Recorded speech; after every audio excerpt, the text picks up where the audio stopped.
Hello friends, in this lecture we will continue with part 8 of the preamble. So hello friends, in this lecture we will continue with the most important topic, that is preamble a part of constitution or not. Okay, इसको आज हम लोग easily वे में समझेंगे कि preamble हमारा part है constitution का या नहीं. ठीक है, मेन क्वेश्चन ये है, इस preamble a part of constitution और नॉट.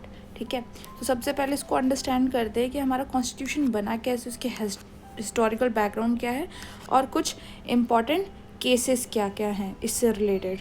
ठीक है, आप इस इमेज में भी देख सकते हो कॉन्स्टिट्यूएंट असेंबली. ठीक है, 9 दिसंबर को हमारी 1946 में फर्स्ट मीटिंग हुई थी. फिर उसके 4 दिन बाद क्या हुआ था, 13 दिसंबर 1946 में एम्स एंड ऑब्जेक्टिव रेजोल्यूशन लेके आए थे डॉक्टर जवाहरलाल नेहरू. ठीक है, making of the constitution and preamble, सबसे इम्पॉर्टेंट डेट क्या है, 9 दिसंबर 1946 में हमारी फर्स्ट सेशन हुआ था. ठीक है, फर्स्ट सेशन हमारा कॉन्स्टिट्यूएंट असेंबली का फर्स्ट डे था. ठीक है, first meeting of the constituent assembly. ठीक है, फिर 13 दिसंबर 1946 को क्या लेके आए थे, जवाहरलाल नेहरू जी लेके आए थे objective resolution in the constituent assembly, AIIMS and objective resolution. ठीक है, और 22 जैन 1947 को हम लोग ने क्या किया, इस ऑब्जेक्टिव रेजोल्यूशन को अडॉप्ट कर लिया. ठीक है, और ये एक इम्पॉर्टेंट डेट है 26 नवंबर 1949, जो कि हमारे प्रियम्बल में भी मेंशन है. इस दिन हम लोग ने अपने final draft of the constitution को अडॉप्ट किया. ये चारों डेट बहुत ही इम्पॉर्टेंट है, प्लीज़ आप इसको लर्न कर लीजिएगा.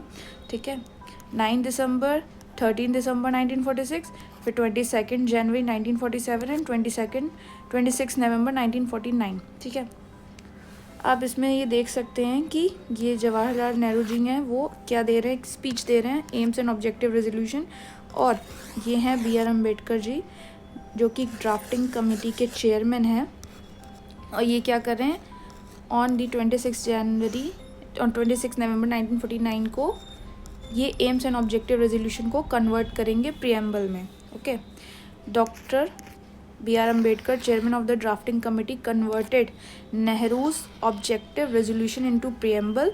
Constitution came into force on 26th of January 1950. ठीक है, तो हम लोग के पास 1 2 3 4 5 इम्पॉर्टेंट डेट्स हैं. ठीक है, सबसे पहला क्या है, 9 दिसंबर 1946 फर्स्ट कॉन्स्टिट्यूएंट असेंबली की मीटिंग हुई थी. ठीक है, फर्स्ट सेशन. दूसरा 14 दिसंबर 1946 aims and objective resolution in constituent assembly.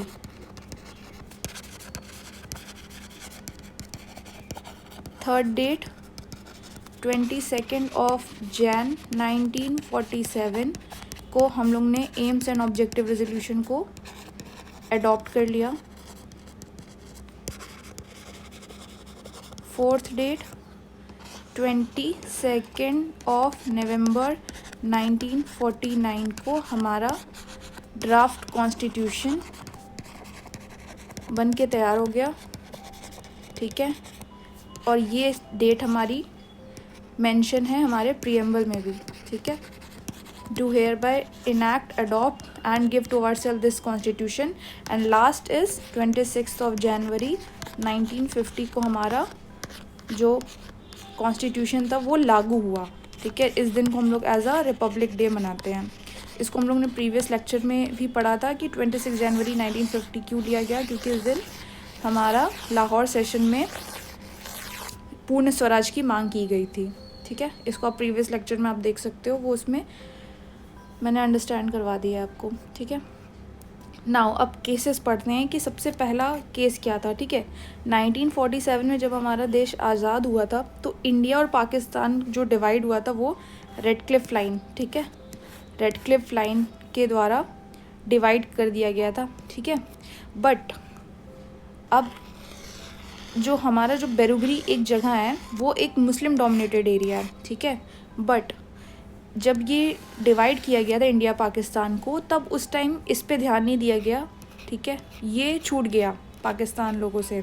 ठीक है, तो ये रह गया हमारे इंडिया में ही, ठीक है। तो ये इंडियन टेरिटरी में हम लोग ने इसको इंक्लूड कर लिया बेरुबरी को। But Pakistan get to know that in 1955 में पाकिस्तान को ये पता चला कि बेरुबरी तो हमारा पार्ट है, ठीक है, क्योंकि ये मुस्लिम डोमिनेटेड एरिया है, ठीक है, तो ये तो हमारा पार्ट होना चाहिए। और मुस्लिम ने क्या कहा, नेहरू जी से क्लेम करने लगे कि ये बेरुबरी जो है हमारा पार्ट है, ठीक है, प्लीज़ इसको हमें दीजिए। तो नेहरू जी ने पहले फर्स्ट टाइम तो इग्नोर कर लिया, ठीक है। बट 1958 में क्या हुआ, एक नेहरू और नून एग्रीमेंट हुआ। मतलब हमारे यहाँ के प्रेसिडेंट जो है जो प्राइम मिनिस्टर नेहरू जी, और वहाँ पे जो थे उनका सरनेम था नून, तो इसको कहते हैं नेहरू नून एग्रीमेंट, ठीक है। वो पास हुआ और नेहरू जी ने ये प्रॉमिस किया कि हम आपको बेरुबरी पाकिस्तान को ट्रांसफ़र कर देंगे, ठीक है।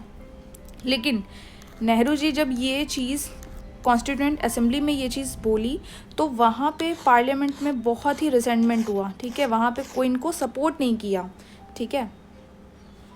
तो ये क्या हो गया, देखो ये एग्रीमेंट हो रहा है ना, नेहरू नून एग्रीमेंट 1958 में। बट पार्लियामेंट एंड लीडर्स के बीच में क्या हो गया, आर्ग्यूमेंट हो गया, ठीक है। Government can not give Indian territory without constituent authority, ठीक है। ये क्या कह रहे थे, गवर्नमेंट कह रहे थे कि विदाउट कॉन्स्टिट्यूएंट अथॉरिटी के बिना आप हमारी इंडियन टेरिटरी को नहीं दे सकते। बट नेहरू क्या क्लेम कर रहे थे कि हमको ये पावर प्रियम्बल से मिल रही है, ठीक है, preamble give me power to the government to transfer the territory, ठीक है। अब बात ये उठी कि आपको प्रियम्बल पावर दे रही है, ठीक है, तो क्या ये प्रियम्बल हमारी पार्ट है कॉन्स्टिट्यूशन का या नहीं, ठीक है। तब ये क्वेश्चन रेज हुआ कि is preamble a part of constitution और नॉट, ठीक है, does it give power to the government और नॉट, ठीक है। तो ये एक इम्पॉर्टेंट क्वेश्चन तब से उठा, ठीक है। अब तो फिर क्या हुआ, जो हमारे प्रेसिडेंट थे उस टाइम के डॉक्टर जवाहरलाल नेहरू जी, उनसे पूछा गया, ठीक है। तो उन्होंने क्या किया, उन्होंने आर्टिकल 143 का यूज़ किया। आर्टिकल 143 में क्या है कि power of president to consult the supreme court, ठीक है। कोई भी कॉन्स्टिट्यूशनल अगर क्वेश्चंस होता है तो वो प्रेसिडेंट किसको कंसल्ट कर सकते हैं, प्रेसिडेंट हमारे सुप्रीम कोर्ट ऑफ इंडिया को कंसल्ट कर सकते हैं अगर कोई भी कॉन्स्टिट्यूशन से रिलेटेड कोई भी क्वेश्चन होता है, ठीक है। तो उन्होंने आर्टिकल 143 का इस्तेमाल किया और पूछा, किससे, सुप्रीम कोर्ट से पूछा कि is preamble a part of constitution और नॉट, ठीक है। तो फर्स्ट केस हमारा क्या होता है, इंपॉर्टेंट केस क्या आता है, बेरुबरी केस 1960-61, ठीक है। इसमें क्या बोलते हैं सुप्रीम कोर्ट, इसमें सुप्रीम कोर्ट कहते हैं कि Berubari is not a part of constitution, ठीक है, and preamble does not give any power to the government, ठीक है। बेरुबरी क्या है, हमारे कॉन्स्टिट्यूशन का पार्ट नहीं है और ये पावर नहीं देता गवर्नमेंट को, ठीक है। तो preamble is only an introductory statement, इसमें सुप्रीम कोर्ट में क्या कहा है कि प्रियम्बल सिर्फ एक इंट्रोडक्टरी स्टेटमेंट है, ठीक है। एंड अगर आपको टेरिटोरियल चेंजेस करने हैं तो आपको कॉन्स्टिट्यूशनल अमेंडमेंट लाने पड़ेंगे अंडर आर्टिकल 368 इन पार्ट 20, ठीक है, part 20 amendment of the constitution, आप इसको पढ़ोगे आगे चल के। तो अगर आपको टेरिटोरियल चेंजेस लाने तो आपको अमेंडमेंट करना पड़ेगा, ठीक है। बट प्रियम्बल क्या है, सिर्फ एक इंट्रोडक्टरी स्टेटमेंट है, तो ये पावर हमको नहीं देता और ना ही ये पार्ट है कॉन्स्टिट्यूशन का, ठीक है।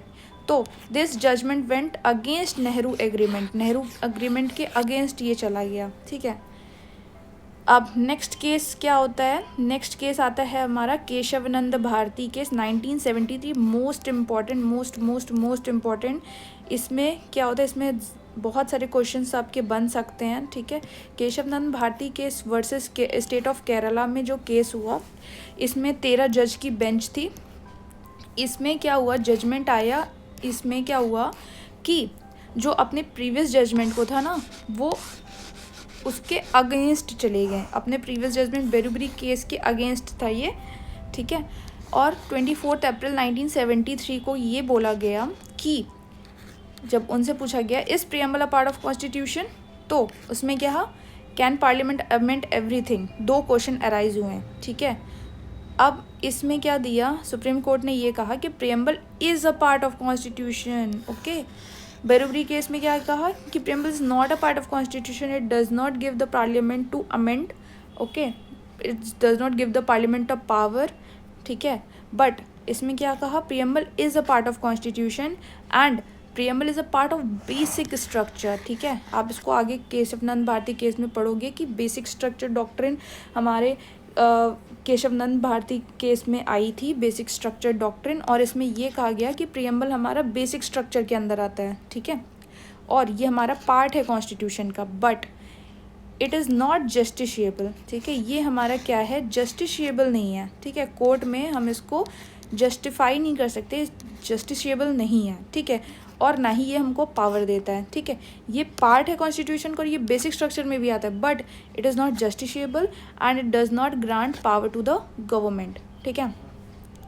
ये 3 इंपॉर्टेंट बातें भी इन्होंने इसी केस में बोली कि ये एक्ट करता है एज अ लाइट हाउस, ठीक है। लाइट हाउस आपने देखा होगा कि समुद्र के किनारे एक लाइट हाउस बना देते हैं, ठीक है, जिससे कि हमारे जितने भी बोट्स वगैरह होते हैं वो उनको पता चल जाता है कि यहाँ पे पोर्ट है और ये डायरेक्शन है, ठीक है।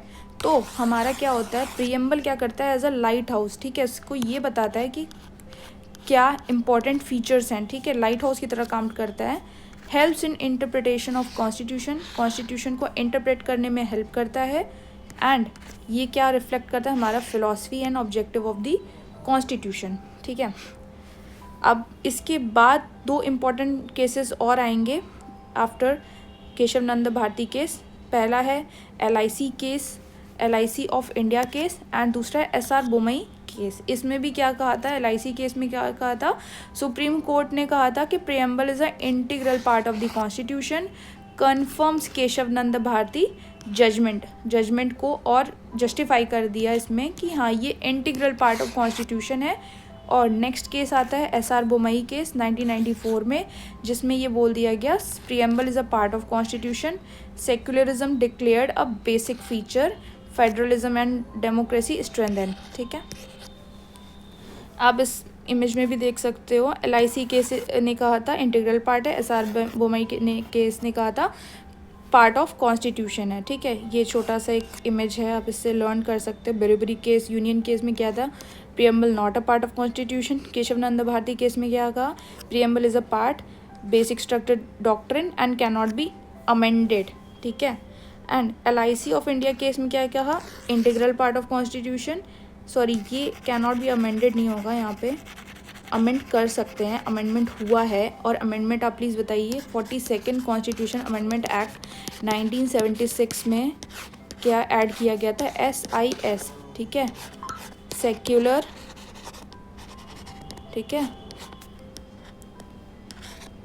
Socialist and integrity.